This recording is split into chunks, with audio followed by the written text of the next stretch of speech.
Iran और Israel के बीच टकराव अब खतरनाक मोड़ पर पहुंच चुका है।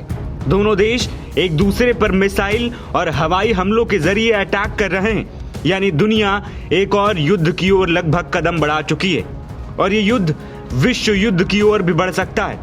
ऐसे में जानना बेहद जरूरी है कि कौन सा देश किस देश का साथ दे रहा है। इजराइल के भीषण हमलों के बाद अब ईरान ने यूनाइटेड नेशन सिक्योरिटी काउंसिल की इमरजेंसी बैठक बुलाने की मांग की है। ईरान की ये मांग इजराइल की तरफ से लगातार परमाणु कार्यक्रम और सैन्य ठिकानों पर किए गए हमलों के बाद सामने आई।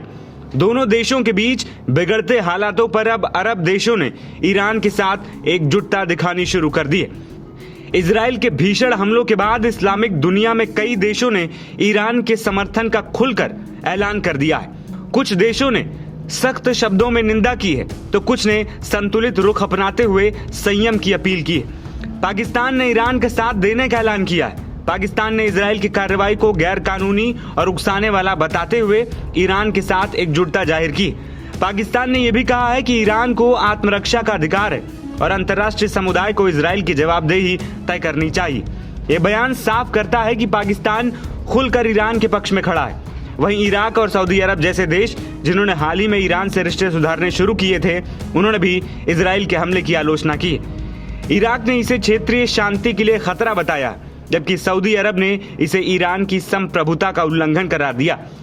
सऊदी अरब जो कभी तेहरान का विरोधी था, उसने ईरान में परमाणु और सैन्य ठिकानों पर इजरायली हमलों की निंदा की।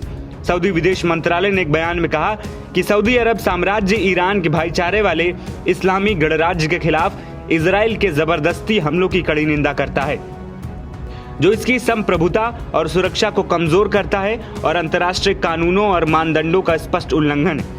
जबकि इराक ने ईरान के खिलाफ इजराइल के सैन्य आक्रमण की निंदा करते हुए कहा है कि हवाई हमलों की लहर ने अंतर्राष्ट्रीय कानून का उल्लंघन किया है और वैश्विक सुरक्षा को खतरा पहुंचाया है। इसके अलावा कतर, जो गाजा और ईरान यूएस परमाणु वार्ताओं का प्रमुख मध्यस्थ है, उसने भी इजराइल की कार्रवाई को शांति प्रयासों के लिए खतरा बताया।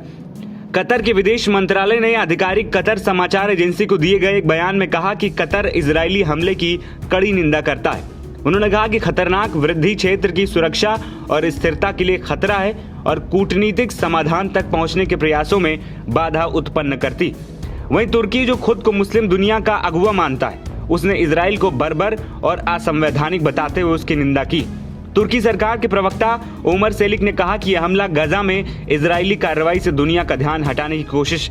तुर्की की तीखी भाषा यह दर्शाती है कि वो क्षेत्रीय कूटनीति में खुद को अग्रणी देखना चाहता है, जबकि यूएई ने इस मामले पर संतुलित रुख अपनाया है। इजराइल के साथ अब्राहम समझौते के तहत संबंध रखने वाले यूएई ने भी इजराइल के हमलों की कड़ी आलोचना की है, लेकिन साथ ही सभी पक्षों से संयम बरतने की अपील की।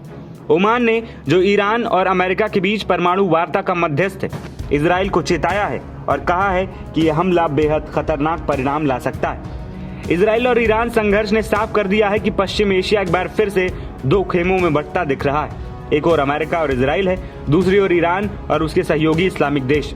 भारत जैसे देश भी स्थिति पर करीबी नजर बनाए हुए हैं, क्योंकि इस संघर्ष का सीधा असर तेल कीमतों, वैश्विक व्यापार मार्गों और क्षेत्रीय स्थिरता पर जरूर पड़ सकता है। एनबीटी ऑनलाइन की रिपोर्ट।